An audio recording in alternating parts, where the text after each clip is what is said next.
নমস্কার। আরও একটা গুরুত্বপূর্ণ আপডেট নিয়ে চলে এলাম। খুব গুরুত্বপূর্ণ ভিডিও হতে যাচ্ছে। চ্যানেলে ফার্স্ট টাইম দেখলে চ্যানেলটাকে সাবস্ক্রাইব করে বেল আইকনটা টিপে রাখতে হবে লেটেস্ট নিউ নোটিফিকেশন পাওয়ার জন্য। আজকে চুক্তিভিত্তিক কর্মীদের নিয়ে কথা বলবো। চুক্তিভিত্তিক কর্মী, আপনি কি প্রাইভেট কোম্পানিতে চুক্তিভিত্তিক কর্মী হিসেবে কাজ করেন? তাহলে এই ভিডিওটা আপনার জন্য খুব গুরুত্বপূর্ণ ভিডিও হতে যাচ্ছে আপনার জন্য। 1 এপ্রিল থেকে পাবেন 23,000 টাকা বেতন। একটা বাড়লো, কাদের বাড়লো এই প্রতিবেদনে বলবো। চ্যানেলে ফার্স্ট টাইম হয়ে থাকলে চ্যানেলটাকে সাবস্ক্রাইব করে বেল আইকনটা টিপে রাখতে হবে লেটেস্ট গুরুত্বপূর্ণ আপডেট পাওয়ার জন্য। স্টেপ টু স্টেপ আজকের আপডেটটি আপনাদের সামনে তুলে ধরছি।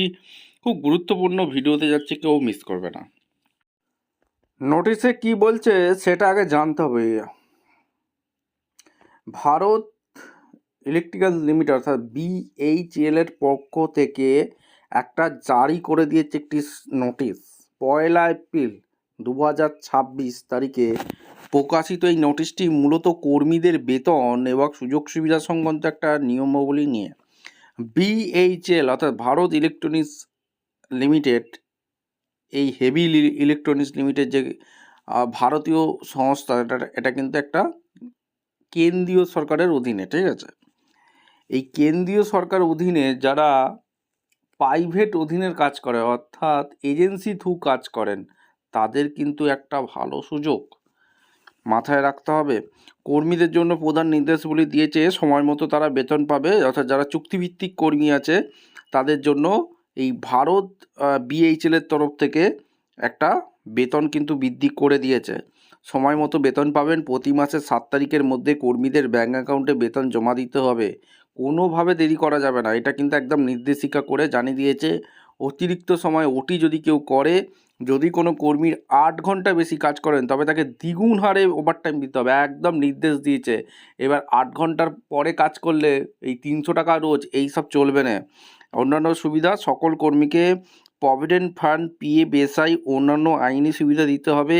পে স্লিপ, প্রতি মাসে কর্মীদের অবশ্যই বেতনের রসিদ বা পে স্লিপ দিতে হবে।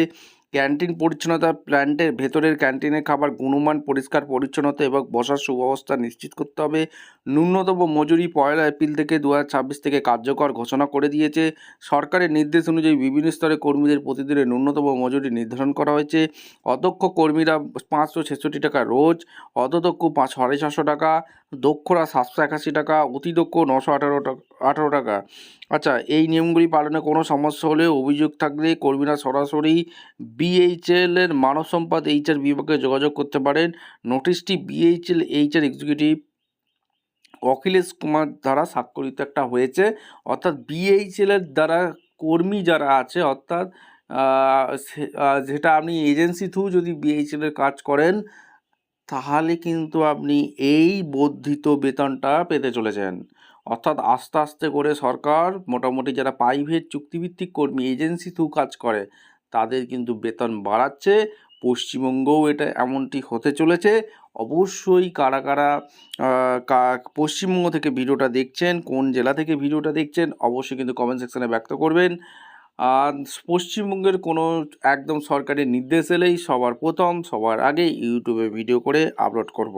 চ্যানেলে ফার্স্ট টাইমে থাকলে চ্যানেলটাকে সাবস্ক্রাইব করে বেল আইকনটা টিপে দেখা হচ্ছে কোনো পরবর্তী ভিডিও। ধন্যবাদ।